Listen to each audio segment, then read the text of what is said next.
June 10th, Unified Year 1927, Eastern Front B Group Headquarters. Urgent message from the Lurgan Camp Group.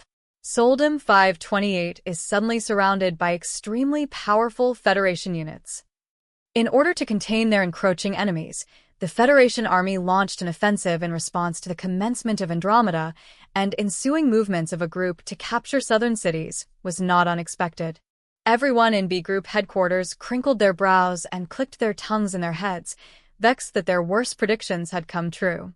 As soon as they got the report, several murmured, "Here they come," and swept their eyes over the map, but as they scanned the defensive lines looking for Soldem 528, they were momentarily confused. It's not on the melting line? HQ had expected the enemy to advance down the broad, convenient highway. For that reason, they had committed all their limited resources to what they assumed would be the main battlefield, what they had taken to calling the melting line. The staff officers of B Group were now realizing that their predictions had been completely wrong. There was no sign of Soldem 528 along the anticipated route. Instead, after poring over the map, they could hardly believe their eyes when they found it in a sparsely defended area far from the main road. It was a tiny little bridgehead on a barely operating railway. What the hell? Shit. Why there? Are you serious? The route was that astonishing. Given that the attack was coming from an unexpected direction, the shock and embarrassment of the B Group staffers were severe. Are we ordering the defending group to fall back? No. It's too late. They're already surrounded. All the staff officers had to admit it. The Federation Army had gotten the best of them. They weren't unwilling to admit when they'd been taken completely by surprise. But even so, all the high-ranking officers spat in amazement. Surrounded? How is that possible? This was the Eastern Front. Not the jungle, not some rugged mountain region, not the northern border zone with its notoriously poor visibility. While the vicinity of Soldem 528 had a tendency to become swampy, it was flat, open ground typical of the battlefields in the east. The enemy had done something truly unexpected. But that didn't explain how the defending unit got surrounded so easily. Whoever was on watch should have detected the enemy's approach. It would have been one thing if the first report had been about the enemy heading their way, but reporting in that they were encircled was bizarre. Could it even be possible for Soldem 528 to be surrounded without warning unless all the troops were napping? It's out of the question for a modern army to overlook the movements of a major enemy force. Aerial recon by plane and observer mages keeping watch over the ground had long since become standard practice, so what could possibly explain this? A few of the staffers were of a mind to conclude that the surrounded unit was simply a bunch of idiots, but when they confirmed the name of the unit, they shook their heads in disbelief and had to laugh at the ludicrous situation. If the seasoned and decorated Lurgan Kampfgruppe couldn't be considered competent, then who could? Unable to comprehend the situation, everyone began to yell. Why is the Lurgan Kampfgruppe surrounded? Why Colonel von Lurgan? What were the sentries and men on watch doing? Why didn't the aerial mages detect them? Amid the uproar of crisscrossing shouts, one man looked on with disinterest. It was Lieutenant General von Zetor, who, it was whispered, had been demoted and exiled from Central.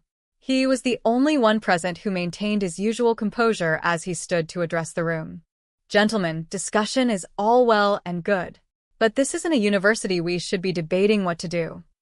He appealed to honor and reason to dispel the turmoil. The enemy advanced down a route you didn't anticipate. As a result, your troops have been surrounded. We have no choice but to act. If we accept the reality of our situation, then we have no choice but to save the Lurgan Kampfgruppe. Surveying the Eastern Army staffers, Zetor emphasized his conclusion. The only thing to debate right now is how to help them. How should the rescue be conducted? That's all. Their fellow soldiers were encircled, so they needed to be saved. It was an extremely simple line of thought. Any soldier, especially any officer entrusted with the lives of other soldiers, would have a hard time openly disagreeing with such a statement. And above all, HQ had to make up for their misreading of the situation. Please wait, General. What is it? Sending relief under these conditions? I'm sure you know this, but the General Staff gave us strict orders to focus on a passive defense. And more importantly, We don't have any soldiers to spare? That's not quite right. The B Group staffers tried to argue that it wasn't feasible, but Zetor drove his point home. The strict orders the General Staff gave you are to defend the lines. The mission is to hold the lines. It doesn't restrict your movement. But please take into consideration how few troops we have. I'm fully aware that our numbers are less than ideal, but without any alternatives, we have no choice. As far as I can see, we should resolve this with a strike of surgical precision. Seems to me like this calls for a concentrated deployment of our reserves, no? Why you mean all the reserves? His response to the hesitation was definitive. That's right. Obviously. He continued, we can't abandon our troops. I think ordering them to withdraw under their own power and supporting as we're able is enough. As long as we lack the troops to mount a major operation to break the encirclement. Is that a roundabout admission that you learn nothing from the staff officer curriculum? Zetor furrowed his brow as if he'd spotted an insufferable fool. You would order a unit that has found itself under siege due to their superiors' errors to withdraw on their own? Let me ask you something. What did they teach you at War College? This was an elementary concept in basic leadership. Not sending out a rescue when you could has far-reaching adverse effects in the military. Are you really saying that after sending material to the melting line on a mistaken assumption, you're going to do nothing but watch as the troops at the Soldem position get slaughtered? You can't tell me you don't know why the high-ranking general staff officers who emptied the Rhine front to send the Great Army up north were demoted. You can't quantify intangible assets such as fighting spirit, morale, or trust in the organization. Human souls are the same. They're not something that can be seen. But can you call someone without one human? As a group of humans, armies are no exception. And a blunder made by command is like a nasty flu. It eats away at the entire army. And absurdity is even worse than a blunder. What would happen if instead of rescuing a unit they could save, HQ told them to make it back on their own? Overnight, they'd have an uncontrollable army on their hands. The issue of whether to leave the Lurgan Kampfgruppe isolated or rescue them was the choice between essentially killing the army or fighting through a path of thorns. Abandoning them to die amounts to negligence on the part of the commanders. It would cause the trust in the chain of command that makes up our army to rot away. Zetor spat in exasperation. It had to be one of the two. A choice had to be made. Any fool who would choose the suicide of the military in this situation did more harm than good by being in the army, and the only cure for that was a firing squad. Are you trying to turn our disciplined troops into a pitiful, frightened mob overnight? The staff curriculum polished staff officers' ability to be vicious, but the assumption was that it would be used against the enemy. They couldn't entertain the option of abandoning a friendly unit that was possible to save. If nothing else, you at least have to act like you're intent on saving them. And in this case, being effective is more important than projecting an attitude. I don't think any of us wants to be known far and wide as the Imperial Army Command that abandoned its troops in the East. Wearing an openly nasty smile, Zetor carefully observed the gathered staffers, overawing them. Abandoning the troops to their fate would irrevocably damage trust. Building up trust again would require time they didn't have, but it would take only a single mistake to destroy it so thoroughly that there wouldn't even be dust left behind. I'm sure the Federation Army would eagerly share that news with the Council for Self-Government. Giving them propaganda material is as good as aiding the enemy. If you join in the Empire's fight, you'll be forsaken. Surely, all the fighting countries would be shocked. They also had to watch out for the Commonwealth whispering to the Council for Self-Government. If the enemy made the same error honestly, Zetor wished he would happily use it in the propaganda war. Most critically, the Council for Self-Government's counterintelligence situation was not great, even speaking generously. If they lost trust in the Empire that was suppressing their unrest, it wasn't logical to expect them to keep a lid on their paranoia. If Federation moles worked behind the scenes to further exploit that, the Empire would have to be ready for the Council for Self-Government to flip sides. The issue was a serious dilemma. In order to reduce obvious crackdowns in the occupied territory and maintain public order and stability, the Council for Self-Government tended not to look into the personal history of the people they employed. If they did, their government would necessarily end up being unforgiving. They needed a moderate compromise. Indeed, given the aim of the policy to secure friendly, anti-Federation territories, there wasn't really an option to remove suspicious individuals. So, inevitably, Federation agents would creep in. Of course, they were already exercising the utmost caution under that assumption. Casting a wide net tended to catch some unsavory elements. It was impossible to be certain with only a couple of pieces of supporting evidence, but there was even some suspicion that a Commonwealth intelligence agent had infiltrated the theater of operations. There was simply too much intel leaking. They had spotted what appeared to be a case of leaked classified messages sent between the diplomats dispatched nominally as a delegation to the Council for Self-Government. Analysis to determine whether imperial codes had been broken or not came out definitively negative. Even if one transmission or cipher was broken, as long as they were changing the codes regularly and continually working to improve its strength, the communications security team guaranteed that it couldn't be compromised. If it wasn't the code, then that left only the people. And sickeningly enough, their enemies in the Commonwealth were unusually skilled at humant. Of course, it was always the case that the intelligence agencies of hostile states wanted to burrow their way in, but there was no reason to give more intel to the fellows who seemed to have mouths only, so they could leak more things to the enemy. Zetor shook his head, clearing away extraneous thoughts, and re-emphasized his intentions to the staff officers of the Eastern Army's B Group. I'll get straight to the point. Based on political necessity and military rationale, I urge you to take immediate action. I request that we break the encirclement with a maneuver battle. Yet, problematically, his refrain of "we mustn't abandon our troops" struck most of them as extremely logical and valid. Oh, and if an inspector's word isn't enough for you, you can add on the voice of the Deputy Chief of the Service Corps. By the power vested in me by the General Staff, I request immediate action to prevent any negative influence on the Council for Self-Government. The air froze. All the staffers locked their gazes on Zetor with eyes that made it seem as if they'd just been walloped over the head. The only thing that kept them from blurting out "Are you insane?" was their last remaining crumbs of reason. Though shock had shattered their rationality, it could be scraped back together. They were able to barely maintain the facade of composure social animals have. With all due respect, General, do you understand what you're? For better or worse, well-trained soldiers have powerful self-control. That's all well and good, but from Zetor's point of view, they were overly pessimistic and lacked assertiveness. You want to call me an idiot, right? Then don't hold back. I'm fairly certain that I'm not inept, lacking self-awareness, or unintelligent enough to not comprehend what I myself said. Zetor was in the special position of having the ceremonial title of inspector, but also retaining his position as the Deputy Chief of the Service Corps in the General Staff. A request from someone with both those titles would require an awful lot of resolve to refuse. But honestly, Zetor didn't care. Some wagers are meant to be made regardless of the odds. Now then, I think that took care of your hesitation. Was there anything else? Zetor must have managed to acquire his reputation as a mild academic due to always being paired with Lieutenant General von Rudersdorf, who was overly aggressive, and Lieutenant Colonel von de Geerchaff, whose underlings could rush headlong into battle at the drop of a hat.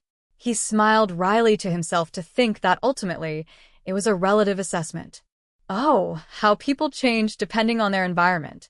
Amused, though his expression didn't change, he spoke again. Put another way, this is a great chance. The enemy is here. They waltzed right into our grasp. Every military man's eternal dream is to annihilate the enemy field army.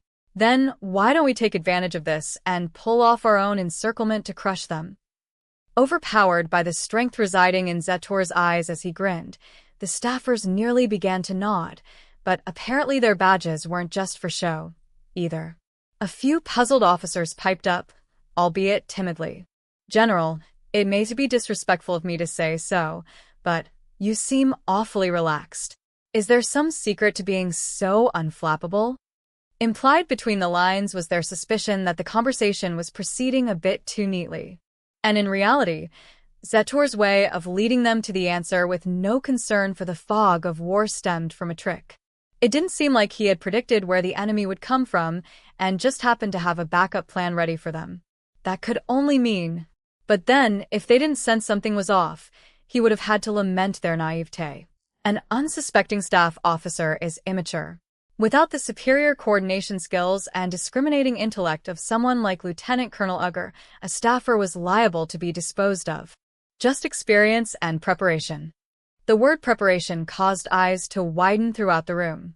In addition to the slight tension in the air, a hint of wariness appeared. Apparently, they weren't all timid. Could it be that the Lurgen-Kampfgruppe is a pawn to buy time? I won't go so far as to deny it, Zetor answered with a little smile, partially relieved. Yes, your vague suspicions are correct. Let's get straight to the facts. The Empire had gathered its main forces on the southern edge of the Eastern Front. The idea was careful selection and concentration, but stripping away units and resources was allowed in the case of scarcity. That's why the rest of the Eastern Front was supposed to limit itself to nothing but defending what they held. Zetor and the staff of the Eastern Army were all aware of this. That's a nasty way to interpret it, but there's no other explanation. While you were all looking to the right, I was on guard against the left, that's all. The Lurgen-Kampfgruppe got surrounded to clean up your mess. General, how can you say that? He had just been posted to the Eastern Front, and nothing he said had been enough to convince them. His only other option was to force Dagirchaf to stake her life on the defense of Soldem 528. Slightly irritated, Zetor snapped. Oh, it's not very hard. After all, we've been tasked with defending a vast amount of territory despite being desperately outnumbered. Attempting a textbook defense is a pipe dream. That's why the Lurgen-Kampfgruppe is out there drawing the enemy attack. So you're saying they got surrounded on purpose? I imagine it's a voluntary decision of self-sacrifice. I know Colonel von Lurgen personally. To some extent he's an operations man. Strictly speaking, it was a she and not at all voluntary, but when it came down to it, Zetor was sure Lieutenant Colonel Dagirchaf would be faithful to her duty. Once he gave the order, he was confident she would work her troops to the bone. The deception was ridiculous, but it was also simply reality that there were very few people who would refuse to conduct a rescue after being given that explanation. The colonel must have felt he couldn't let the vulnerable lines be overrun and made a tactical call. If they withdraw, the enemy will come flooding in. Then we will lose the initiative.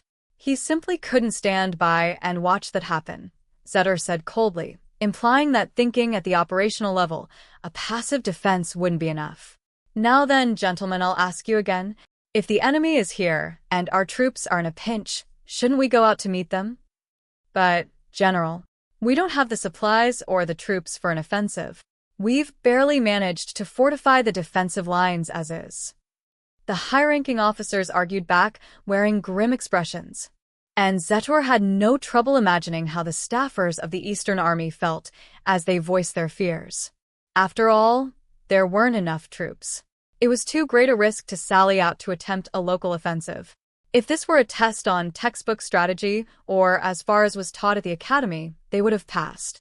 But unfortunately, this wasn't a controlled environment. The pre-war education of officers would have cut this out as an extreme situation that would never happen in practice. And thinking rationally, yes, of course, anyone with a proper brain would scoff at the idea of war for the sake of war, continued fighting for the sake of continued fighting. But at this point, it was impossible to laugh. It won't do to spread our troops thin and get skewered by the enemy vanguard. If that foolish move is our only other option, then we might as well gather up what little we have and swing them as a club. I'll make the request again. The request is for you to consider and come up with a rescue plan. It's fine to be cautious, but I expect you to give me a proposal before our friends get wiped out. June 14th, Unified Year 1927, the Eastern Front. In official Imperial Army documents, Soldem 528 is classified as a medium-sized forward base. Originally, it was a planned city and a base for the maintenance of Federation rolling stock. The Imperial Army occupied it during their advance following the successful Operation Iron Hammer, but troops were pulled away during the run-up to Operation Andromeda to take part in a group's offensive, so the place was practically deserted. Frankly, Soldem 528 was a non-essential base out in the sticks, as it should have been. If the enemy hadn't shown up, Soldem 528 would have been a breezy posting in the backcountry. Instead, it's currently under siege. The leader of the staff providing the hospitality for this deluge of unwelcome customers, Lieutenant Colonel Tanya von de Gierchaff, is woken up from a light nap by First Lieutenant Serebryakov. "It's time, Colonel." Directing her vacant eyes toward the clock, she sees it's time to change shifts. I would have liked to savor a bit more idle slumber, but that's obviously not an option here. Got it. Good work, Lieutenant. During a siege battle, the commander ends up busy no matter what. Since command can't be left to someone running on no sleep, Tanya has been making time for it as much as possible, but there's only so much she can do. As Serebryakov burrows into her bed, Tanya rubs her tired eyes and heads for the semi-submerged bunker functioning as their command post. Time to swap out, Major Weiss. I'll take command. Thank you. No major enemy actions to report. They appear to be positioning units for an attack. As they have their handoff exchange, Tanya wishes her adjutant wasn't asleep. A cup of coffee would perk me up about now. She shakes her head and moves on. What industrious foes we have. Though I'm thankful for the time to get ready, these guys seem to enjoy picking on the weak and they seem intent on bullying us with their large numbers. I understand the tastes of the John Bulls all right, but why are the commies hopping on the bandwagon? She meant it as a light joke, but Weiss merely winces politely, maintaining his silence. Honestly, these international communists, they could at least pretend to be pacifists. Colonel, you don't really think. I don't. But isn't it natural that I want them to take their official stance seriously? Just as Weiss is about to nod his agreement, the report of a single cannon rings out in the distance. It's a familiar sound to us all. Aside from those who drifted off into eternal slumber, who on the Eastern Front could forget the sound of Federation heavy artillery. Sorry, but prepare for war. Yes, ma'am, right away. Get everybody up. Here they come. Ever since the trench battles of the Rhine, it has been standard to wake everyone if the enemy shows up. And all across Soldem 528, the troops curse the alarm clock of enemy artillery. We were just changing shifts. Jump out of bed and man their positions. So the enemy doesn't have the resources to rain a storm of shells down on us. Either? Good. The battalion will fight for aerial superiority and intercept the enemy mages. Who's in command? Tanya responds to Weiss's nervous inquiry with a smile. Don't worry. I'm not leaving you out. I'm going to let Captain Maybert do it like last time. The artillery doesn't have anything to do, so let him take command. It's an honor. Where did that reserved demeanor from before go? Apparently, judging by this warmonger's ferocious carnivore-like grin, he enjoys being on the front lines. I took him out to strike at the enemy position earlier, but apparently, he wasn't satisfied. Frankly, I can't comprehend being happy about learning that I won't be staying behind at the command post.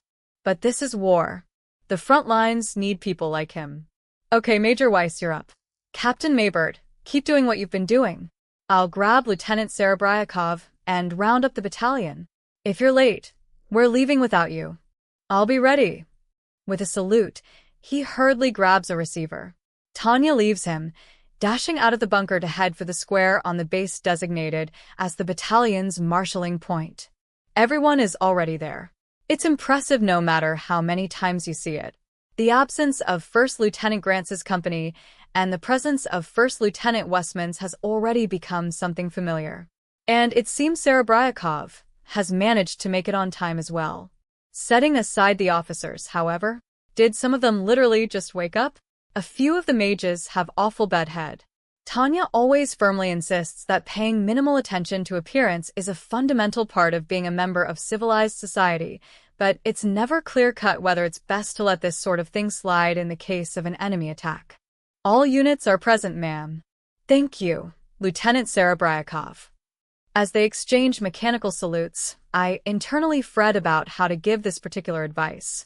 Fires or earthquakes are unforeseen, so some slack is acceptable, but during wartime, an enemy attack doesn't just come out of nowhere. It's a serious question whether Tanya should lower her standards or not. I also have to wonder if this is really the time to be thinking about this sort of thing. But even if a sloppy uniform betrays a sloppy mind is a bit of nonsense, neglecting one's appearance is a slippery slope for civilized individuals. Faced with uncivilized commies and the anti-civilization being X, I, as modern citizen Tanya, do ultimately feel the need to say something. Troops, I get the sense many of you just woke up.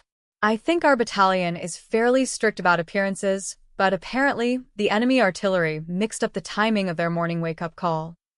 Aware that snapping at them would be unreasonable, Tanya points out the issue in a roundabout way while making them laugh with a little joke. Even if a visitor is unexpected, you can't very well go to greet them in your pajamas, right? Take care to dress yourselves like civilized individuals. Small habits lead to big differences.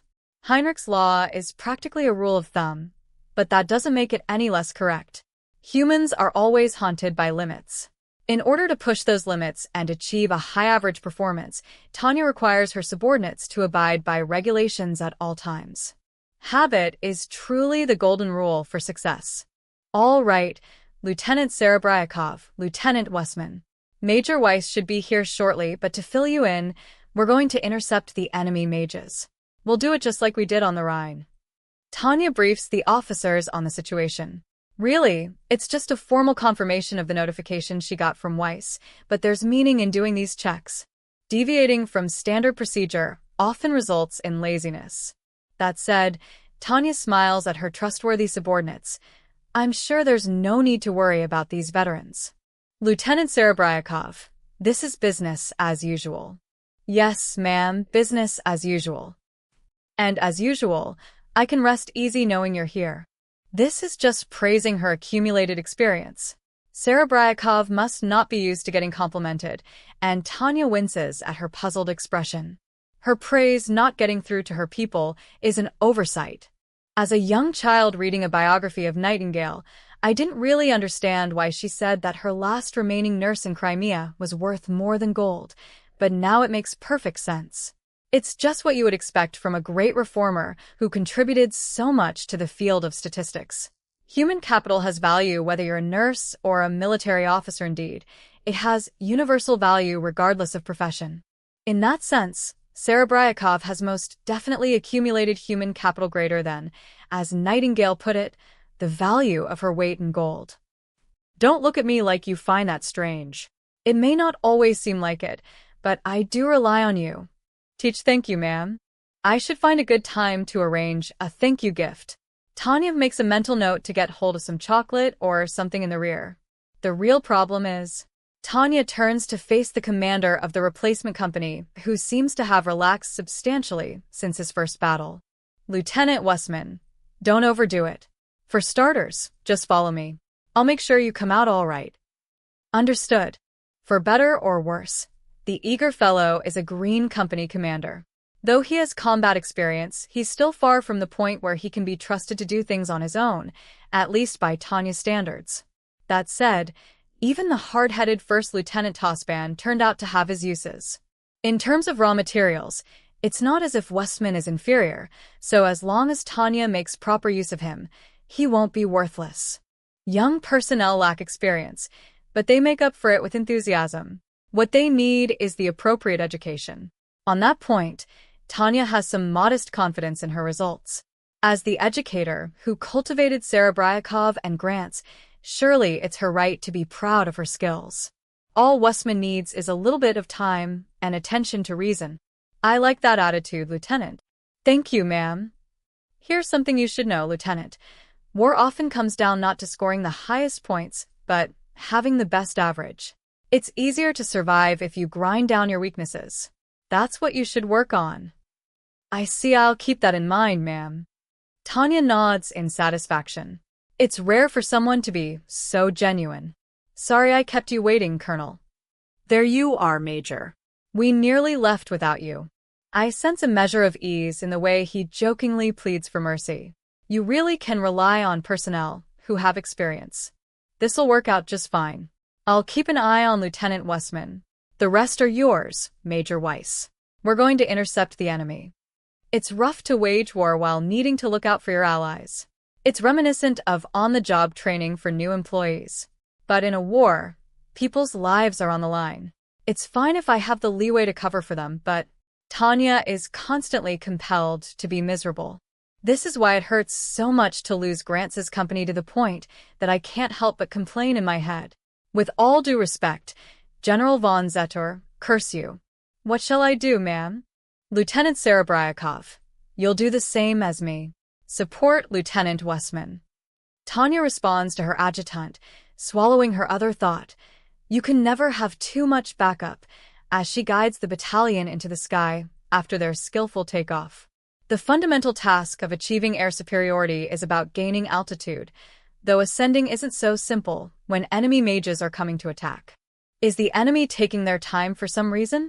I can't help but wonder when we're allowed to go up in formation rather than scramble while being harassed. There's too much time between the artillery fire and the charge. Were the guns not calibrated? If nothing else, this is a good chance to test the replacement company's combat discipline, something I've been anxious about. The fact that they're managing, just barely, to operate their Alinium Arms Type 97 assault computation orbs and maintain stable flight makes Tanya emotional. At the same time, it sends a chill up her spine. So it's a war of amateurs against amateurs, huh? We're wasting way too much human capital. The poor versus the poor, and on top of that, amateurs versus amateurs. The war is becoming about as total as it can get. In the pre-war Imperial Army, the training for aerial mages met such standards that even a newly minted mage could be entrusted to do artillery observation on their own. Now, as exemplified by nearly getting shot at mistakenly the other day, the situation has deteriorated to the point where we instead have no choice but to entrust newly minted mages with the job. There's no time for a proper education. The veterans who would provide it have been sent to the front lines. As a result, the baby chicks get sent to the front with their training incomplete and hustled off into a turkey shoot. The evil cycle of attrition is complete. If there's anything we can do at the local level, it's to secure a decent retention, that is, survival rate. Yes, I need to do everything in my power to ensure the continued existence of my meat shields. Tanya takes out her binoculars, does a quick scan of the sky, and begins observing the enemy's movements. They're certainly going by the book. Climb while forming up in midair, then meet the enemy. Both sides will face off, maintaining a certain number of troops on the front. Compared to our formation, the Federation one seems to have more personnel, more closely packed together. The Imperial Army can almost never compete with the Federations when it comes to sheer quantity of resources, but in the realm of magic, where the Federation shot itself in the foot, the Empire had managed to maintain qualitative and quantitative superiority for quite some time. Now, though, it seems that the numerical balance is shifting toward equilibrium. The Federation's no slouch. What a deplorable state of affairs.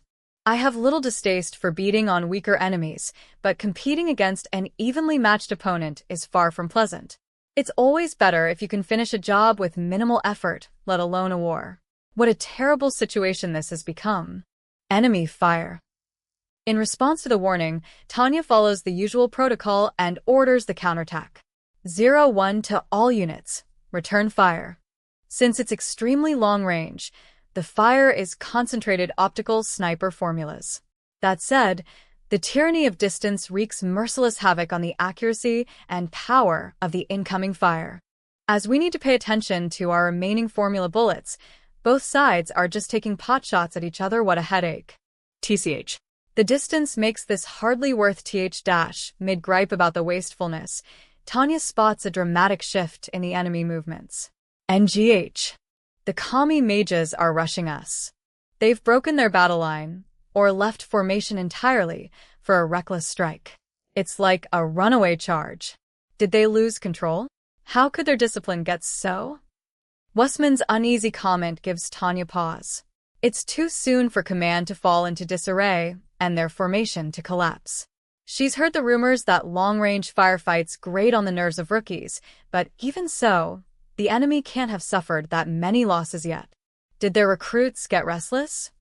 It's known to happen, but Tanya is glaring at the enemy, deep in thought, knowing that something isn't right, when she suddenly shouts, "No!" They began their charge after we formed up in the sky. This is bad. Move. We gotta get out of here. Tanya shouts without regard for appearances. Huh. But she's met with Westman's hesitation and confusion. How can you be so dense? We're above friendly units. We did the same thing to the Federation Army, so how could you forget? In a rare fit of lost composure, Tanya shrieks at her unit.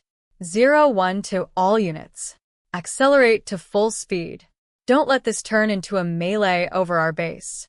It's an abrupt order, but Weiss's company grasps her intentions and begins to charge. Serebryakov follows so as not to let them pull ahead and become isolated. If they were to get into a scuffle with the enemy above the Imperial position, the potential for stray shots impacting below would jump considerably. We can't have someone accidentally blow up our own troops with a misfired formula, and though we want support from below, if our allies down there start shooting now, we're liable to get hit. In a battle where direct fire support is available, having the enemy swoop in for hand-to-hand combat is basically a nightmare. So we need to get out front. They're headed this way. It's precisely because Tanya feels the enemy got the better of them that she can't stand to waste any time at this juncture. Wussman's frantic voice irks her. I know. Handle it. Then disciplined fire should. No. Do I really need to shout at him again? Trying to fight a war with subordinates who are slow on the uptake is such insanity. Don't stop, Wussman. They're rushing us. That means we have to charge. Go. Got it? We're going to slam into them and force them back. Even elites hesitate when they're taken by surprise, so of course officers and mages with little experience are liable to be overwhelmed. That's why it's important to give clear orders and show them what needs to be done. Charge. Go, go, go.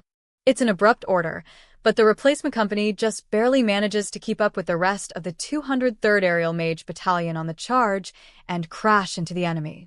Don't get bogged down. Keep climbing and don't let them get near our forces on the ground.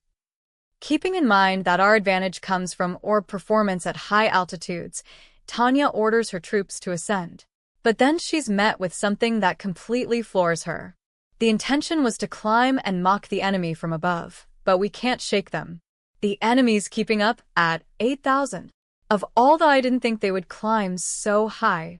This can't be happening. Tanya has to swallow that comment. The scene in front of her refutes it all too eloquently. It's difficult to believe, but the Federation mages, who were always low-altitude specialists, have followed us as a unit up to the same airspace to force us into a dogfight. They've reached not only quantitative parity but qualitative as well. That's hard to stomach. Nonetheless, these guys who shouldn't be any good at hand-to-hand combat are closing in on us at altitude. 01 to all units. Climb to 12,000. I realize that's asking a lot, but Wait. I take that back. Cancel that. Maintain altitude at 8,000. Right as Tanya is about to order everyone up to their maximum operational altitude, she realizes at the last possible second that it's a mistake and retracts it in a hurry. Normally, having them ascend would be the right decision. But not now, not this time. The replacement company isn't even used to the Type 97s yet. They haven't done the necessary altitude acclimation training. I have serious doubts whether they would physically be able to go that high. This isn't the time to try taking advantage of altitude differences. Maintain your current altitude and coordinate to cover one another. 02, you're a trapper. Go after the enemies targeting our newer arrivals. As she's about to continue with an order to take aim, Tanya notices black specks in the sky. Yes, multiple. It takes her only a minute to realize what she's found.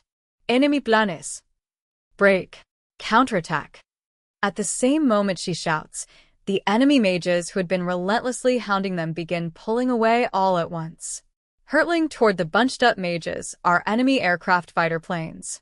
I'm not about to let someone shoot at me with a cannon, the concentrated automatic fire of a heavy, high-caliber cannon at that. What comes next happens in a flash. The 203rd Aerial Mage Battalion responds to this unexpected new attack with a promptness worthy of their veteran status. Each mage performs random evasive maneuvers as they fire explosion formulas to obstruct the vision of the enemy fighter pilots. This is probably the ideal speed at which a unit taken by surprise can react. No one becomes the General Staff's pet project by bluster alone.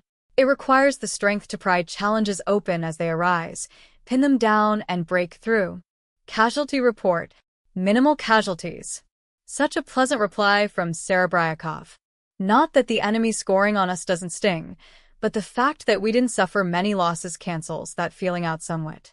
I can be proud of my successful investments in education and human capital.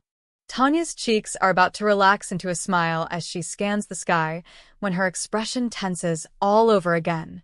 Standing still would have provided the enemy fighter planes with perfect targets, so everyone resorted to erratic evasive maneuvers and deploying explosion formulas. However, this has left the unit too spread out. The formation is collapsing. Stick with your wingman. The enemy's coming in fast. The sight makes Tanya want to click her tongue. The other units are fine, but Wussman's company is so slow, she could just die of fury. Watch out for fire from below. Shit, what the hell? The commies have really gotten good at harassing people. I mean, they're commies. What about it? Tanya shoots back without thinking. And her adjutant's reply is epically witty, or perhaps it's meant completely seriously. Didn't you yourself say that's how they are, ma'am? Yeah, you're right. I guess it makes sense that they would learn how to do what people hate even in a war. Holding back the urge to click her tongue, Tanya acknowledges the enemy's skill. As her troops scatter, climbing in an attempt to drive off the enemy mages that won't let them get a decent shot off, the Federation fighter planes return to the scene. The enemy aircraft stick to hit-and-run tactics, emptying their automatic cannons and then swiftly withdrawing. The altitudes and speeds involved are so different from our own that counterattacking is nearly impossible. What's more, we have company from below and not just a follow-up attack. But that's all it is. As far as I know, there's no logic or reason that makes continued failure inevitable. I never give up. Mistakes simply need to be recovered from. Tanya takes a small but deep breath. Steeling her determination, she shouts, "What a bunch of heroes, coming to challenge us to close-quarters combat. These Federation fellows must really love magic blades, so fill their stomachs with them until they've had enough." Of course it's Weiss, the practiced vanguard, who volunteers to lead. Permission to proceed as usual? Granted. Go. He hardly gets out a "yes, ma'am" before he's zooming off to fight. This is what it means to be on the same wavelength. Company, follow me. Charge. Give them support. Tanya urges Wussman's company to move. 3 rounds of covering fire. The fact that they managed to fire properly, despite the rush, probably means they're finally growing accustomed to live combat. As long as I can trust them not to misfire, it'll be fine to dedicate them to a support role. Wussman, keep it up. But no need to fire for no reason. Understood. His acknowledgments are acceptable if nothing else. No, it's not nice to be spiteful just because they lack experience. Experience can be earned. Failing to distinguish between a lack of ability and a lack of experience is hardly fair. And for Tanya, being fair is a given. Maybe being on the battlefield for so long has made me combative. It could also be the stress of General von Zetor's unreasonable defend-it-with-your-life order.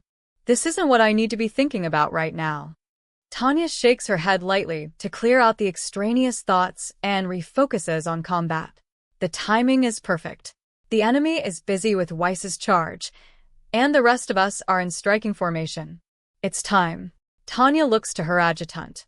Lieutenant Serebryakov, we're going to follow Weiss with our own charge. This isn't any different from usual, but watch my 6. Be especially on the lookout for enemy airplanes that might come barging in. Yes, ma'am. Okay, here we go. Everyone on me. Accelerate, accelerate, and accelerate some more. The Type 97 isn't called an assault computation orb for no reason. The designers at Alinium Arms are nuts, but strangely, their technological prowess keeps pace with their outrageous ideas. It's only natural to give the enemy a thorough beating while they're overwhelmed by approaching at full combat speed the standard air battle method. After Weiss's unit breaks off, the enemy mages are hanging around in a daze, so we attack all at once from above. When they notice us, they abruptly raise their defenses, but their reaction is sluggish. That was slow. It happens just as Tanya's zeroed in her rifle and is about to pull the trigger to deliver a formula. She nearly licks her lips, eager to score another kill, when an unexpected shot from her flank hits her defensive shell hard, forcing her to change course. The commies lured us out. Tanya grinds her teeth in spite of herself. By the time it's clear we've been had, the enemy mage blows past Serebryakov's suppressive fire like it's nothing. Support won't make it in time, but Tanya's in no position to withdraw, either. Fucking hell. She puts a hard bend in her flight path to change directions. To ward off the enemy coming up on her flank, Tanya opens fire with her submachine gun. Aware that her magazine is empty, she tries to gain some distance and strains the high-precision Type 97 assault computation orb to accelerate as fast as possible. Colonel. Are you all right? Nothing to worry about. She comes very close to being shot 2 times, but it's not bad enough that the Type 95 needs to come out. If you concentrate, the Type 97 developed by that miserable, obnoxious mad scientist can deploy a defensive shell that's able to take some hits, just like the new Federation Army model. Neither we nor our orbs are lousy enough to get shot down like that. Tanya barks at her subordinates, but inside, she feels exactly the opposite. There's no way to hide the shock from being taken by surprise so completely.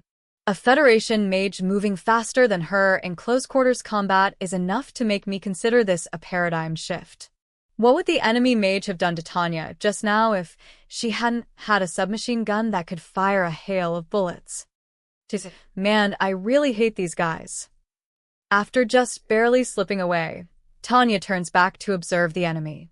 Between the rapid approaches and interlocking fire, there's usually little point in distinguishing between the faces of the enemy soldiers, but this time, visual input is the priority. After studying the gear, uniforms, and even the race of the soldiers themselves, it hits me. I thought for sure these mages were from a guard unit, but after watching them for a while, it's very apparent that their uniforms are the normal ones most Federation mages wear. I can't spot any difference in their insignias and so on either. Still, is it just me, or? They seem awfully old. The Federation is currently reorganizing the mage component of its armed forces, so it's rare to see anyone over 40. Are they instructors? Either way, if the communists are so pressed that they have to deploy personnel who are no longer young, that's a good sign for us. Maybe the reinforcements Zetor promised will take less time to arrive than expected. Being kept waiting is a drag. This is good news. Although that's not something someone who's just been duped should be saying. With a wry grin, Tanya prepares to fire back and pierce the enemy's defensive shell with an optical sniping formula, hoping to increase her score, but she can't land any hits. Not only that, whenever she absent-mindedly stops moving to concentrate on aiming, the enemy is relentless in obstructing her. What can she do if she gets immediately shot at before she can even take aim? NGH shit. They're bizarrely coordinated. Every time Tanya aims at an enemy's back, she ends up finding a barrel trained on her instead. That's the epitome of how two-man cells should work, but she can't believe the Federation's troops might be even more in sync than her own. Taking another glance, I note the veteran's wingman is another older fellow. Maybe it's 2 instructors? That might explain why they have such good coordination. The 2 of them are so in sync that simply shooting at them isn't enough to break their formation apart. In which case, there's no choice but to respond to their challenge. As if at this point reckless bravery is a reasonable option, Tanya rushes them, swinging as if she means to crash, and finally manages to down one of them with her magic blade. Damn it, this is taking way too long. What the hell? She snaps as she surveys the area in open confusion. The 203rd Aerial Mage Battalion, generally acknowledged as elites in the Imperial Army, the cutting edge in terms of mage operations, is practically evenly matched with these Federation mages, who are supposed to be inferior. In fact, wouldn't it be fair to say that throughout the entire war, my unit has consistently been on the superior side? As the commander of that elite unit, Tanya honestly has trouble believing what she's seeing. Federation mages shouldn't be able to perform at this level. Having to judge her own troops and the Federation's by the same standards gives her veteran battalion a worse reputation than it deserves. And while I'm trying to mull over this in midair, the enemy gleefully takes the opportunity to attack. Arg, you're so annoying! As Tanya fiercely manifests an explosion formula as a smoke screen and tries to take some distance, she notices that her partner, Serebryakov, has stopped moving. Visha, what are you doing? Colonel. Look at that, the enemy's defensive shells. What about them? Your explosion formula peeled some away. What, really? When Serebryakov excitedly points at the enemy, Tanya yelps in shock. The whole reason for struggling in this melee was due to her assumption that the enemy had strong shells. If area suppression is still effective against them, that changes everything. Let's give it a shot. With formulas that prioritize range over power, Tanya can keep up with these speedy enemy mages to some extent. Squinting, she tries to make out the results of her shot, but she can't see any difference in the enemy's movements. Just as she's about to click her tongue in disappointment that it didn't work, she notices out of the corner of her eye a patch of red seeping into the enemy's uniform. Turns out they're more fragile than we thought. If the protective film was blown away and the defensive shell sustained damage, however slight, then the enemy orb's defensive performance is far inferior to what she anticipated. This is good news.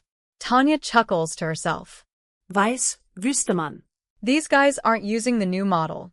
Don't bother with piercing formulas, focus on area suppression. The officers' confused voices coming over the radio in harmony are strangely amusing. Apparently, Tanya wasn't the only one laboring under the assumption that the enemy had thick defensive shells. It must have been due to an erroneous rule of thumb. The resilience of the Federation mages made us recoil, so the preconception of Federation mages as tough enemies had a harmful influence on us. It's not a problem even if your aim is slightly off. Ready explosion formulas. Fill the skies with fire. Just do not under any circumstances accidentally hit our troops below. Good. Tanya shouts more orders over the radio. 0-1 to all units. 0-1 to all units.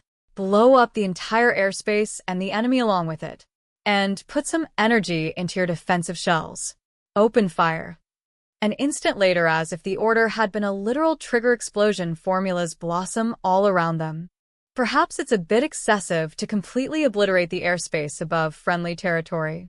But per the possibility and potential Federation anti-air positions already demonstrated, being determined enough to simply engulf everything in fire and explosions ends up making many things much easier. The enemy must not have thought the Imperial Army would go that far. The Federation mages are blown away as the air fills with flames. But their casualties are surprisingly low. Tisk, these guys are stubborn. What a respectable retreat. Caught up in the explosion, they must have flown away from the blast rather than try to endure it. Most of the Federation mages are singed, but their numbers haven't decreased very much. These persistent bastards. I guess we have to regroup. Were any of our guys stupid enough to get shot down by friendly fire? 0 dropouts. Some minor burns. Tanya chuckles at Serebryakov's report. Must be thanks to the Type 97s. Glad they were able to put up a better defensive shell than the enemy. Speed, durability, reliability. Once these orbs, which excel in all 3 dimensions, can be mass-produced and issued across the board, qualitative superiority will be ours again, if we can find enough mages who can operate them, that is. At any rate, the enemy mages are retreating. As far as our aerial support objective goes, all that's left is to repel the Federation ground troops, but it seems the Federation realized what folly it is to send in the infantry when they don't control the air. Looking down below, everything seems peaceful. The ground units must have been watching our fight like it was one great big show. How nice. Oh. Tanya remembers she needs to thank her subordinates. Major Weiss, Lieutenant Westman. Nice work, both of you. Lieutenant, you look too tired to even open your mouth. You can return to base and rest with your troops. Yes, ma'am. If you'll excuse us. Tanya expresses her gratitude to Westman and has him fall back to the rear, then rejoins Weiss's unit to transition them to aerial patrol. Once they confirm the enemy isn't preparing a follow-up attack, then it'll be time to land and have the troops take a light nap. If the chance presents itself, I'll take one too. That's my mindset as we cruise in the air. In this state, Tanya naturally finds herself flying alongside Weiss and asking his opinion on the fight that just ended. The perception they share is that their opponent was unexpectedly formidable. Not only their discipline, but even their coordination was incomparable to those of previous Federation mages we've faced before. I wonder woefully how long we'll have to keep fighting these guys. And then there's Zetor with his unreasonable orders, drawing away one of her companies right as the fighting gets tough. This new opponent's a troublesome one. They sure are. But wow, what were those numbskulls in the air fleet talking about? No need to worry about air superiority. Those mages were even cooperating closely with fighter planes. What the hell is going on? Calm down. Tanya approves him. Actually, not everyone in the world loves war so much that they get giddy at the thought of it. If the air fleet had been napping while we were getting dogged by machine gun fire, I might have agreed with him. But that doesn't match up with reality. You know, enemy aerial support was technically cut off, Major. Our fleet wasn't providing direct fire support, but the enemy air force wasn't flying however they pleased, either. So, in the end, our allies did their jobs perfectly, depending on how you look at it. Even if 100% isn't possible, if they did 90% of what was required of them, then we have to admit they performed adequately. Overemphasizing perfection leads straight to unpaid overtime and harsh labor conditions. On that point, the Air Force delivered on what they promised. It may be difficult for hot-blooded Weiss to comprehend, but frontline units are not the only ones who have to make the best of the circumstances they're in. Consider how our aerial patrols can afford to be so lax because our forces are constantly fighting for control of the sky and working hard to force the enemy out of it. We're lucky we don't have to worry about securing our airspace. Thanks to that, Tanya smirks at the enemy position below dash. Even if we have to pay attention, at least we can just focus on what's at our altitude. You say that, ma'am, but it's gotten harder to use altitude to our advantage. I agree. And I'm sure that's the enemy's intention. Would you look at that? Speak of the devil. Straight ahead are what look like grains of rice. Though the enemy mages have retreated, they haven't stopped watching us. How much easier this would be if we could just squash them like little bits of rice. Wow. They're even kind enough to leave their signals on. Of course, given the strength of the mana signatures, they're probably meant to function as a warning to us.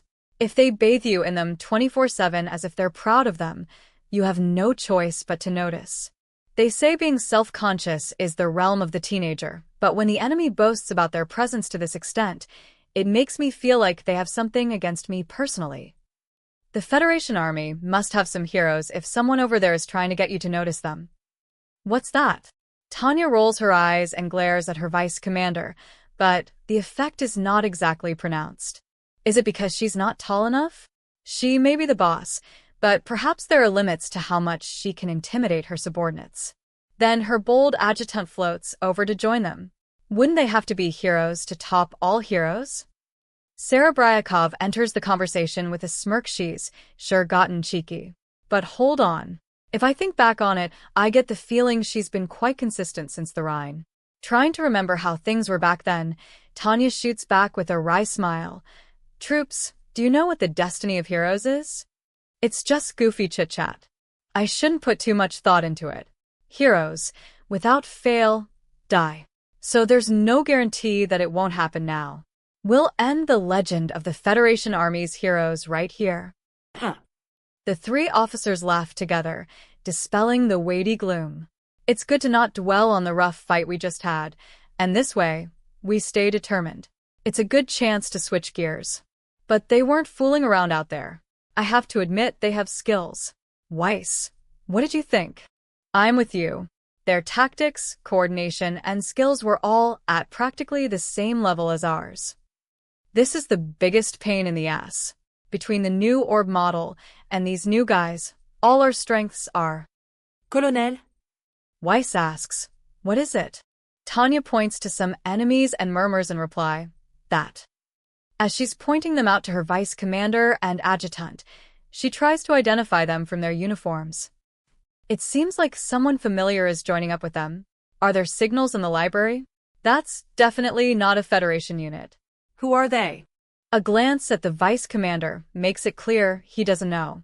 Well, when it comes to languages and intel, neither Weiss nor Tanya can beat Serebryakov. Both their gazes naturally fall on the linguistically talented adjutant. Probably Commonwealth? No, one moment, please. I'll try intercepting their signal. Did you figure it out? Tanya presses her. After listening in for a little while, she gives her conclusion. It's a mix of the official languages of the Commonwealth and Entente Alliance. Ah, That's when it hits Tanya. She remembers who this could be. The rumored voluntary army? Or some remnants of the regular army. I don't know which, but either way, I wish they were a little lazier. Why did they come all the way out here to the Eastern Front? War isn't something you participate in for your health, so why pay your own way out to a remote place like this? Are they that addicted to battle? It's not a sentiment someone with common sense can understand. Going along with them would entail only unpaid overtime for the body and mind. If there's no movement, we'll fall back by group. It's absurd to waste our strength staying in the air. Though Tanya talks about pulling out, as long as enemies stick around, withdrawing won't be so easy.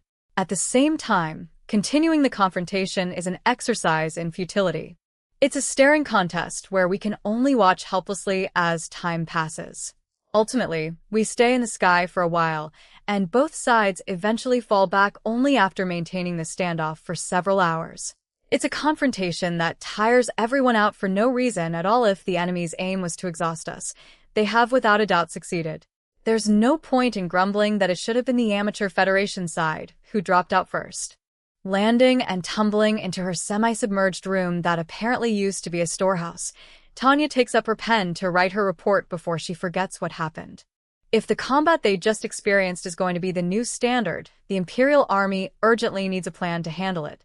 The final report is pessimistic even for me. The qualitative improvement of the Federation's mages will tighten the noose around the Imperial Army's neck. If the Empire loses its edge in the aerial mage realm, where in the world will it be able to make that up?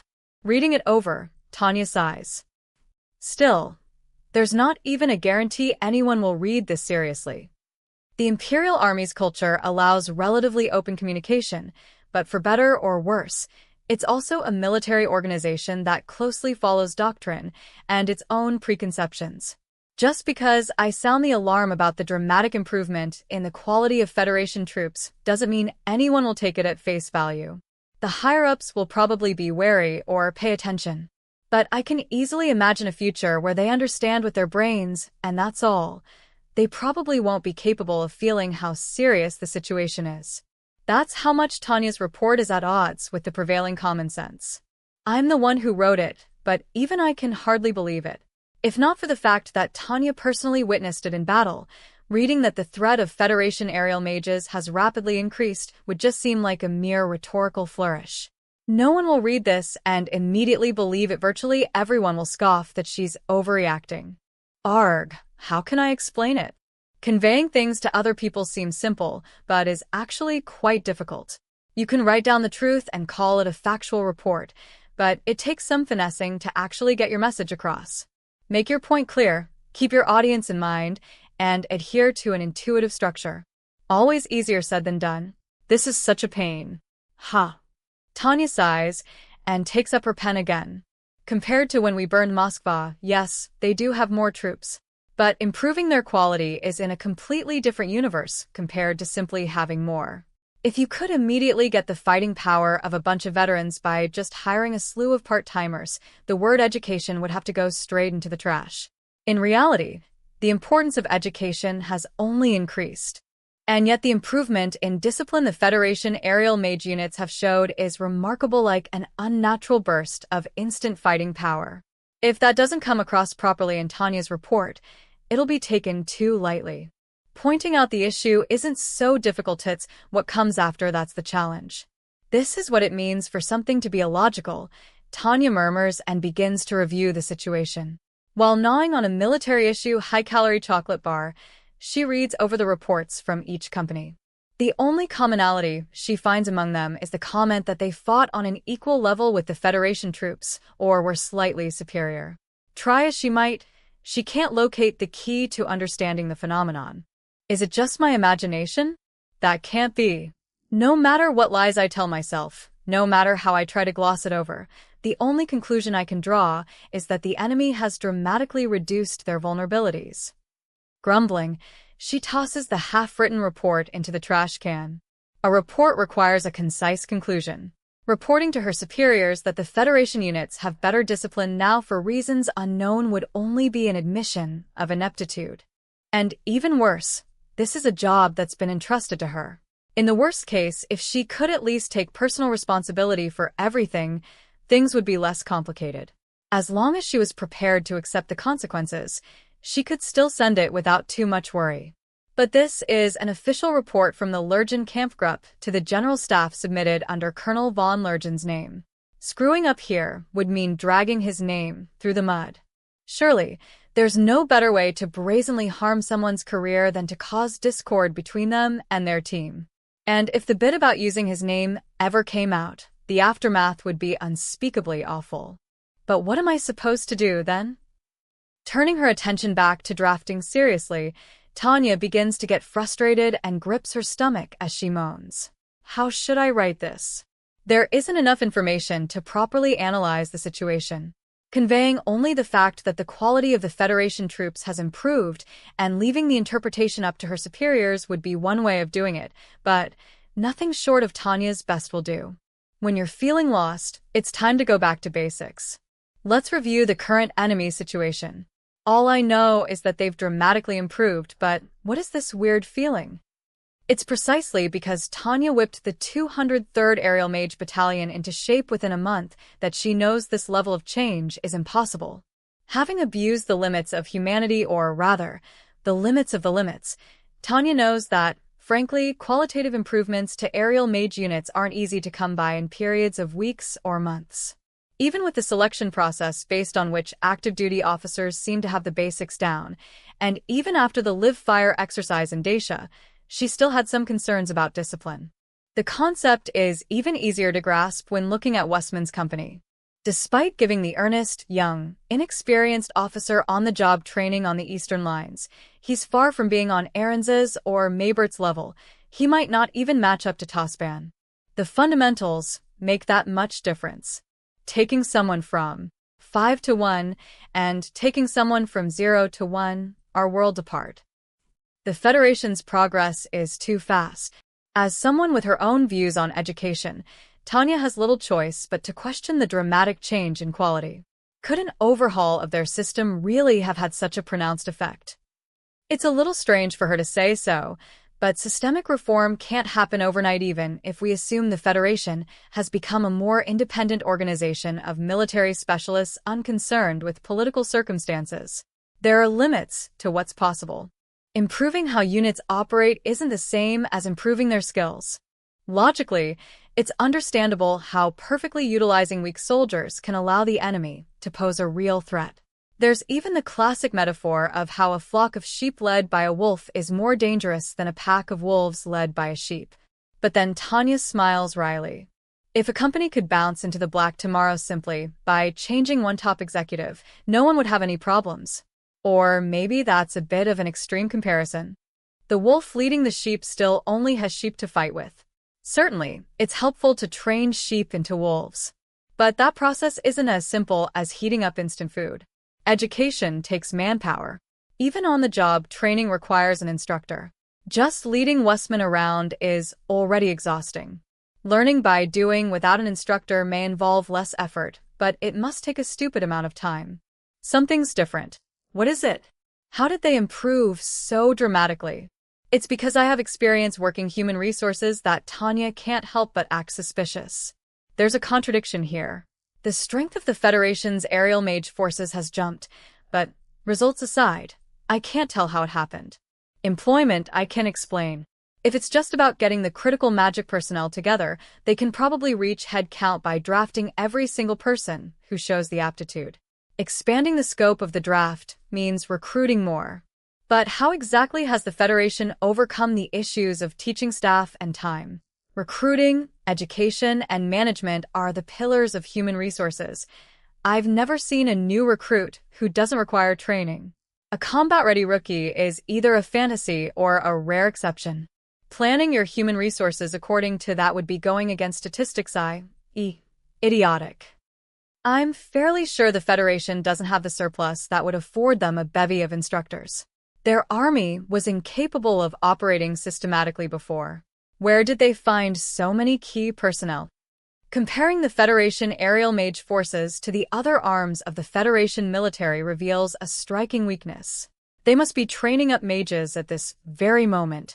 If the foundation is fragile, then it's natural to assume that the talent pool they're drawing from is thin as well. Isn't that a contradiction? Still, it's consistent. To use the metaphor of a company to describe the Federation military, they've simply inflated their employee count by hiring lots of new grads. Liars are the only ones with the patent for thinking they can still conduct business smoothly like that. Of course, experience in the real world is a great teacher. I do recognize that soldiers fighting on the front lines will naturally accumulate experience. To some extent, they must be bringing know-how back. Still, it's a question of whether a baby bird can make it out of its shell or not. That depends on their initial average skill level. Even if some of them were instantly transferred to instructor positions, getting results so quickly should be all but impossible. Questioning this all at her desk in her underground room isn't going to get Tanya anywhere. Standing up for a change of pace, she rolls her shoulders and adds another twist to her line of thinking. Normally, this kind of boost would indicate mid-career hires from outside the company, or maybe a service that provides training or instructors. In this case, it must be the latter.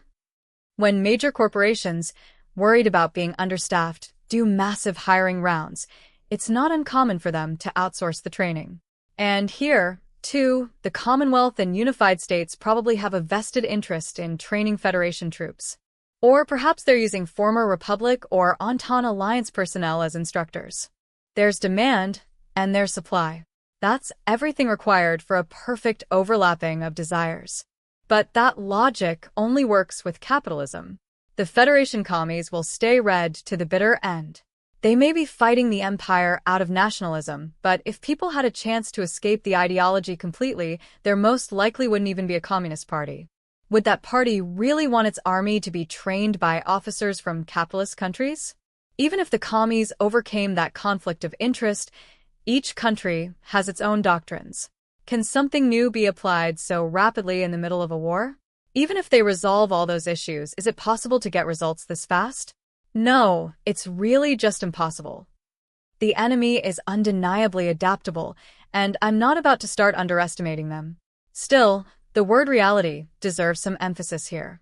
In this case, the only answer is mid-career hires. But unlike a corporation, the Federation is a country. The state has a monopoly on violence, that is to say, it's the worst sort of monopolistic enterprise. Where could they even hire from? Tanya grumbles as if to say, you've got to be kidding. Does this mean even commies have the concept of competition on the civilian level? But then it wouldn't make sense that the quality of Soviet consumer products is so consistently abysmal. There's no way the same people who had to recruit specialists from the lager have the redundancy for that. Wait. There, Tanya freezes. This is only a theory, a preposterous supposition, but could they be hiring those guys? The Federation Army existed before it became the party's army. In other words, there's a pool of mid-career human resources that could potentially be recruited. Shit. So that's what they're doing.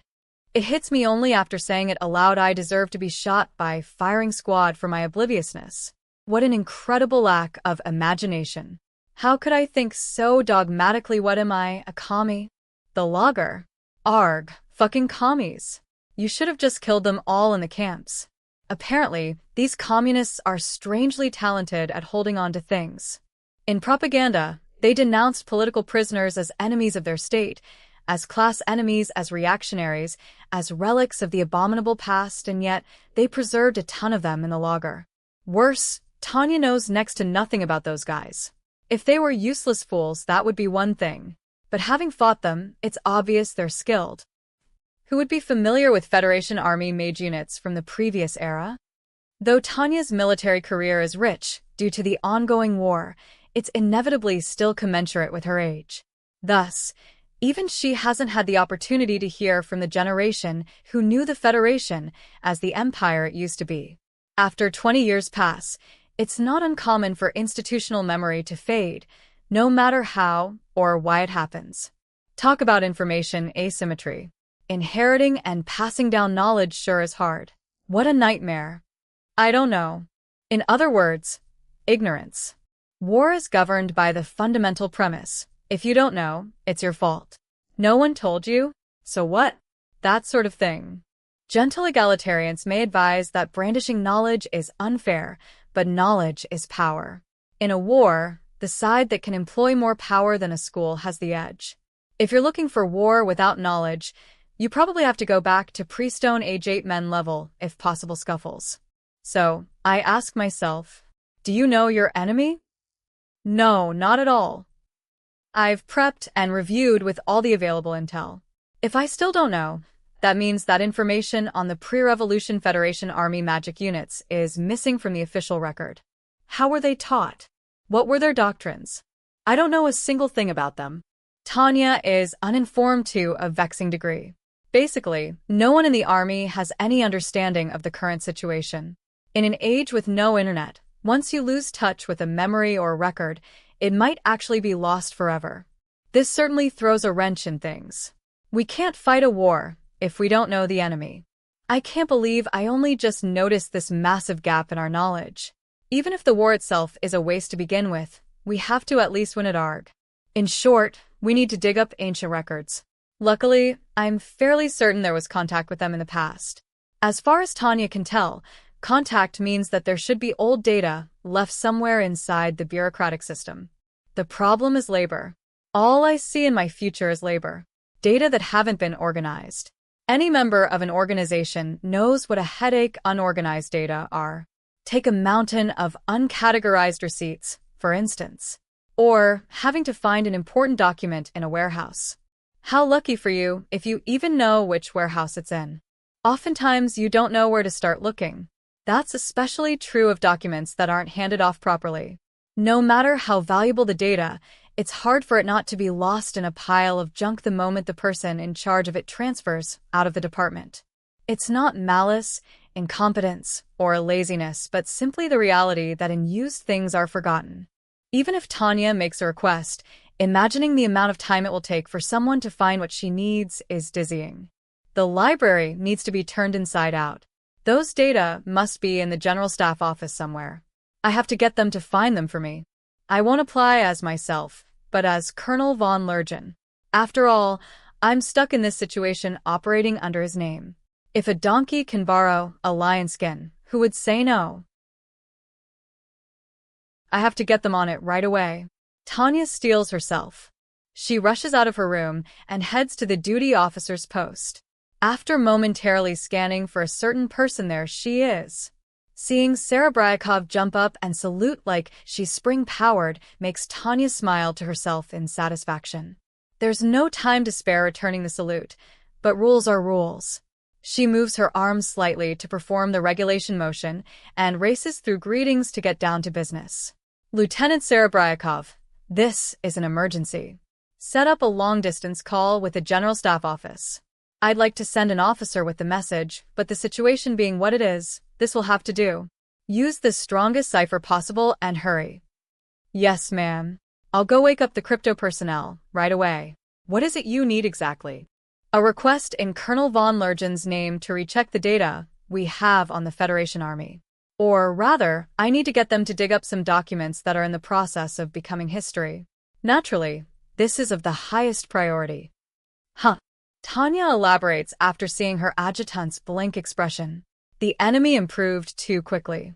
I can only conclude that rather than training up new recruits, they've begun sourcing an instant fighting force from somewhere else.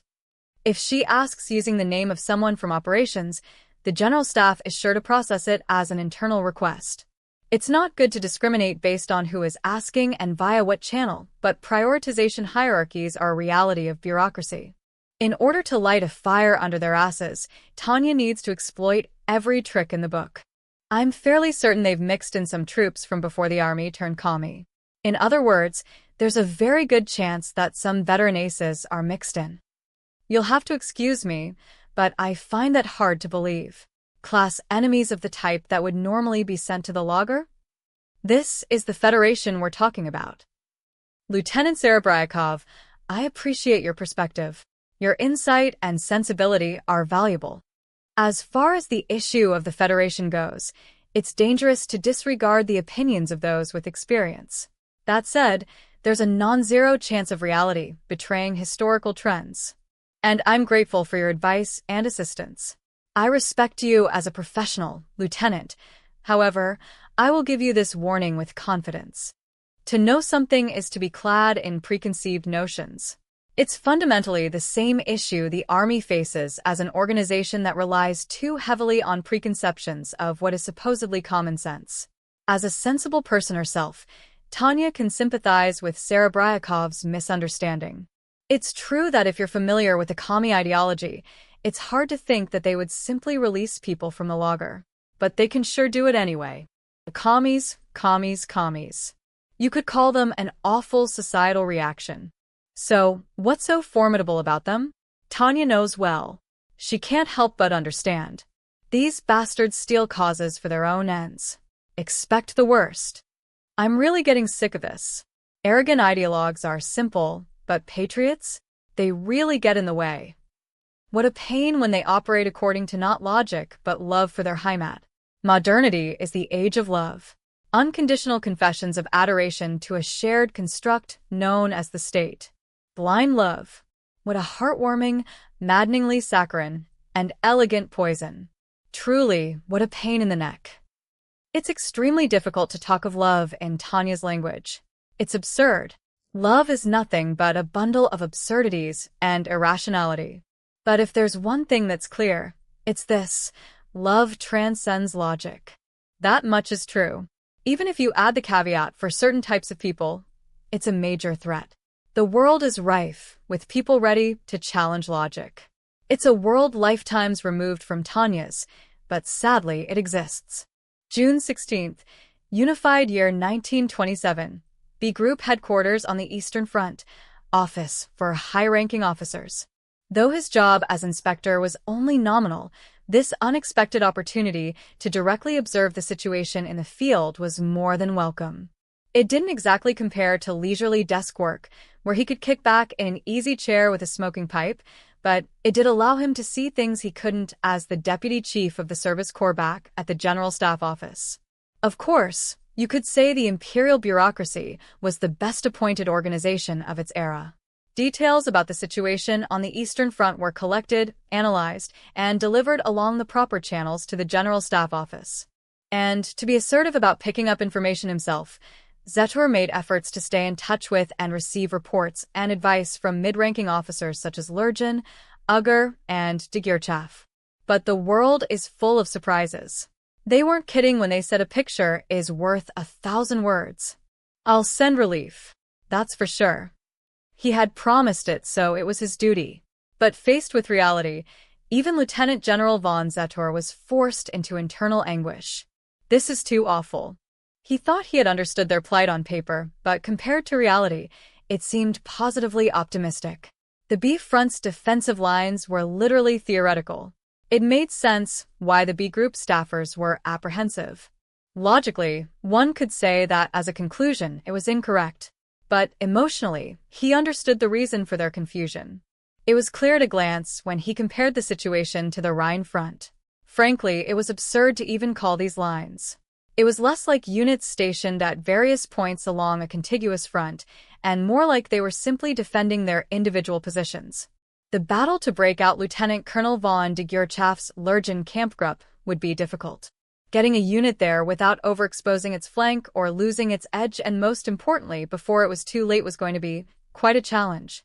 The only thing that Zetor felt conflicted about was how relieved he felt that it was Degirchav he had made the bait. If the enemy hadn't taken the poison lure, they would have been forced to halt a real army with defensive lines that existed only on paper.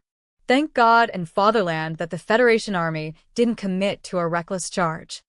Air Force attrition is occurring at 3 times the rate we anticipated. The drop operational tempo is getting serious.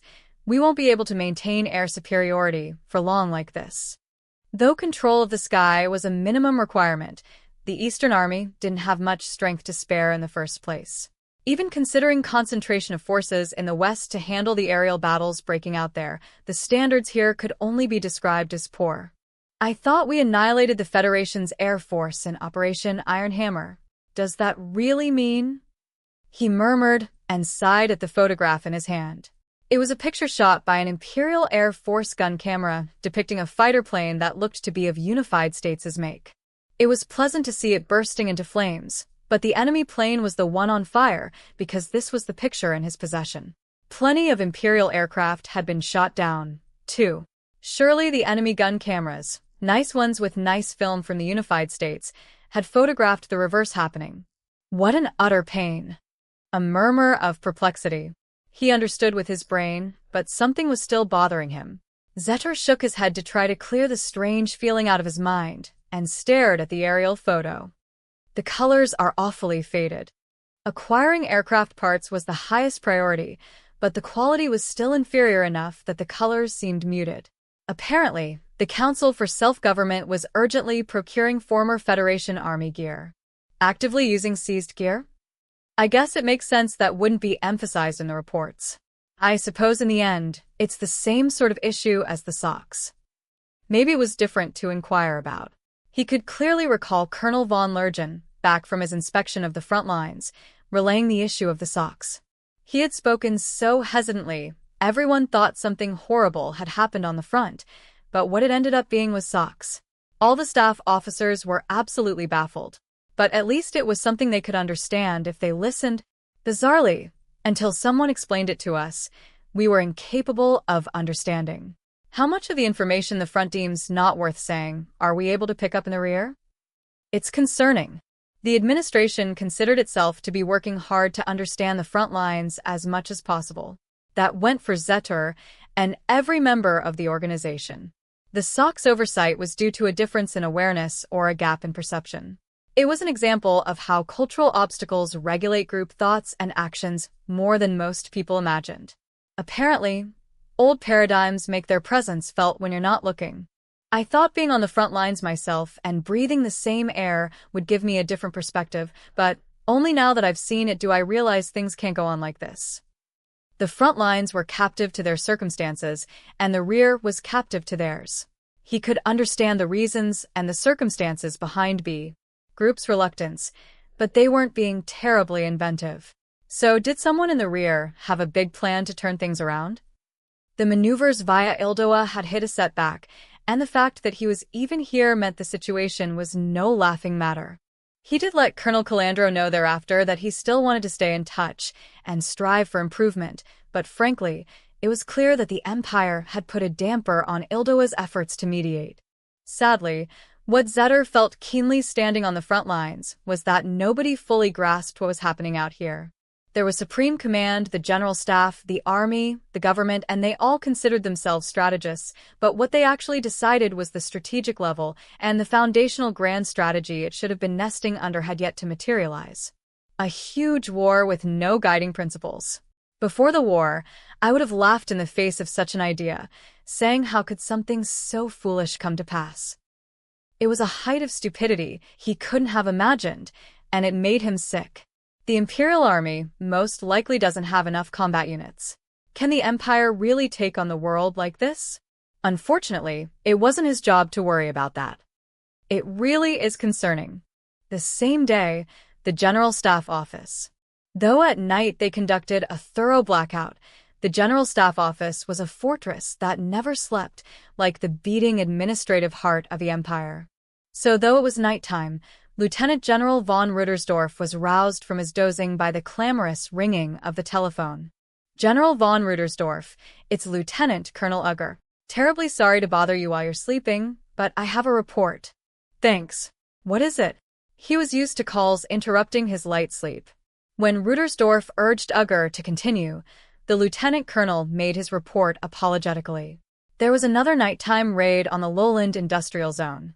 The aerial war in the west was in a lull, but both sides were doing everything their cunning could come up with to harass each other. It was turning into a spiteful conflict far removed from the sort Rudersdorf preferred.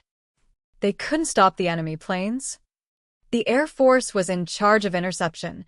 They're drawing up the report of their accomplishments now. The ratio they managed to down wasn't bad, but if we want to stop every enemy, we need numerical superiority. He's serious, thought Rudersdorf with a wince, and asked about the important part: how they would respond. Colonel Ugger, what's Zetor doing about it? The other day, he coordinated with the Foreign Office to denounce the attacks for violating the law of war. These are bombings on population centers with no warnings, so they're publicizing that fact to third parties and condemning them. Whoa, hold on. Rudersdorf's mouth fell open. I had heard about it, but can the Service Corps expand their activities so much without running short-handed? All we're really doing is compiling the damage reports. It wouldn't do to forget how Zetor had warned him not to work his subordinates too hard when they were already so understaffed. His intention was to bring up a slight concern, but Uger replied in an unfazed tone that it was nothing, which only made Rudersdorf realize he really did have to be careful how he worked the man. I appreciate your diligence. Is our protest and propaganda war having an effect? Formally, not at all. At about the same time as this bombing, we got a response from the Commonwealth via the embassy of a neutral country, stating that the recent bombings are being carried out by Federation air units. We of the Commonwealth are not involved. Rudersdorf sighed in spite of himself. You can't get any Commonwealth prisoners out of the planes you're shooting down? They just claim that they're Commonwealth, but they left home to join up with the Federation Air Force. These guys have a comeback for everything, talking out of three sides of their mouths. It's so annoying. How thick-skinned can they be? He didn't mean to start shouting, but he realized with a wince that he'd raised his voice before he even realized. Oops. It wasn't that he didn't understand the logic of the legal debate. He just didn't see himself ever enjoying these conniving, roundabout ways of putting things. Sorry, Colonel Huger. Please bear with me until Colonel von Lergen gets back. No, General von Zetter told me to support you with everything I can muster. I'm at your service. Supporting the front lines is precisely what those in the rear are meant to do. That may have been the model view, but the fact that he could express it calmly while on night duty was astounding. You're really a no-nonsense guy, huh, sir? The puzzled reply made Rudersdorf wish they weren't speaking over the phone. He would have liked to see what kind of face the colonel was making. I'm impressed you didn't burn out serving under General von Zetor. He asks too much of people. More than a few of the people I joined up with are on the front lines now. I believe it's my job to do everything I can on my own battlefield to help them. An officer warming a seat in the rear can't complain. That's the ideal view for a material mobilization officer to have. Very good, he continued, aware that he had taken the conversation on a tangent. He steered them back toward the job at hand. Colonel Huger. The plan to supply the ongoing Operation Andromeda is questionable. General von Zetter told me that the railways were the magic key, so I want to confirm there are no problems with transportation itself at present. The public safety operation the Council for Self-Government conducted was a success, so the railways themselves have been freed from the threat of bandits. The issue with track standards is still fairly pressing, but since it's neither winter nor the muddy season, we can squeak by with recovered rolling stock and on-the-spot rail repairs. Uger said he was handling it, but the situation he spoke of wasn't nearly as encouraging. The bottleneck isn't the supply lines, but the supply itself. Since the industrial production zone has been forced to introduce measures against the nightly air raids, production has taken a hit. Specifically, even the blackout policy inevitably has a negative effect when factories are operating around the clock. That wasn't hard to believe. A blackout hinders efficiency by definition. Having to guarantee continuous operations in the middle of the night during a mandatory blackout must have been miserable.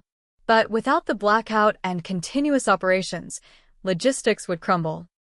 So having our industrial base in the West has become a vulnerability for the Empire.